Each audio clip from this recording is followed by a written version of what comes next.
professor. A couple of blocks away from the professor's home, the barkeeper says he is also not allowed to be in this area. He's too frightened to continue. But he showed the Rebbe how to get to the professor's home. The professor's home was on top of a hill. And the Rebbe, in his writing, says that the hill was extremely slippery. And he had to crawl on all fours till he got to the top. It was icy and steep. Finally, he got to the top. He knocked on the door. The man opened up the door, and he fainted. The Rebbe picked him up, and he said, I don't understand how a father could send an only son to this place. For you see, I have man-eating dogs that are trained to tear a person from limb to limb. And how did you get here? I don't understand. The Rebbe answered, a Jew is not afraid of a dog. A dog is afraid of a Jew. And they immediately talked about Stolypin. He said, I know what you want, but Stolypin hates Jews. That's why I avoided to talk to you, because there's nothing that I can do. So the Rebbe says, I don't want you to do anything.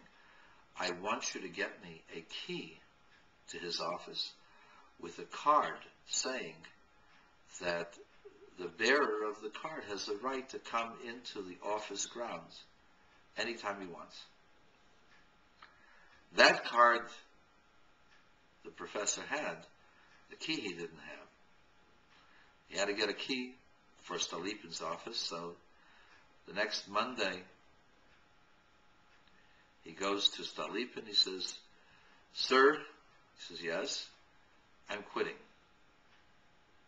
Why are you quitting? Haven't I treated you well? Haven't I paid you well? He said, that's not the point. The point is that you don't trust me. So what do you mean I don't trust you? You have access to everything that I do.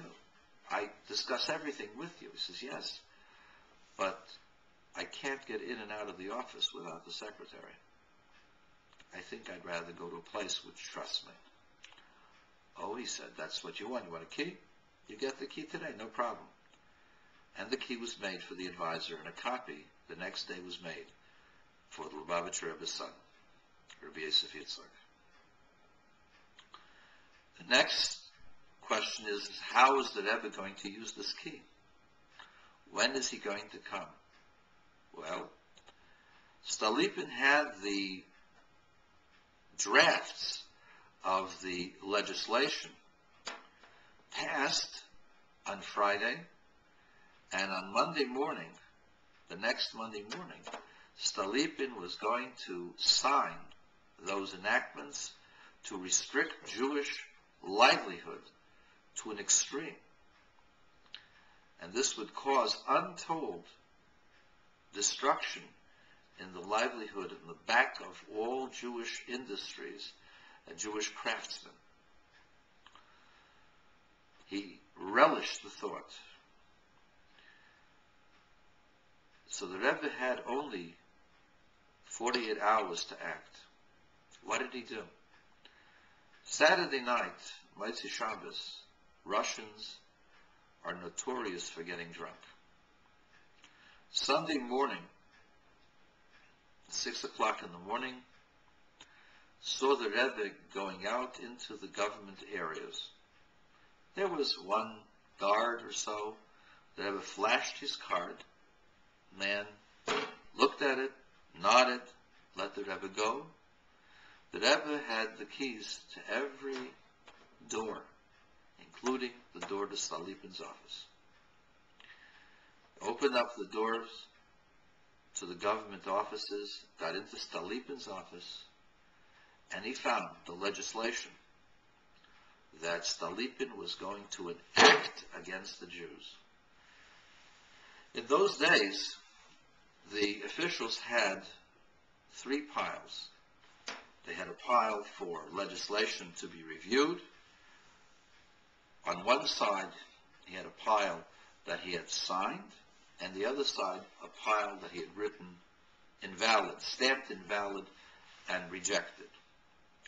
The Rebbe took the pile of papers that was sitting on his desk that dealt directly with the Jews and stamped each one of them invalid and put the legislation in the invalid pile. The Rebbe then turned, closed the office, walked out the door.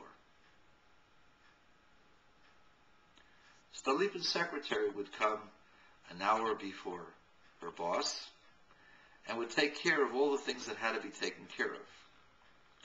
One of which was the tidying up the room and getting rid of the papers that were unnecessary. The papers that had been stamped Friday invalid, she took into the Russian archives and threw them away. Stalipin came at 10 a.m. that morning, ready to sign the anti-Jewish enactments. To his shock and dismay, they weren't there. He realized they must have inadvertently been put into the invalid pile, and the secretary, not realizing that, had thrown them away. It took Stalipin months to be able to recreate those enactments.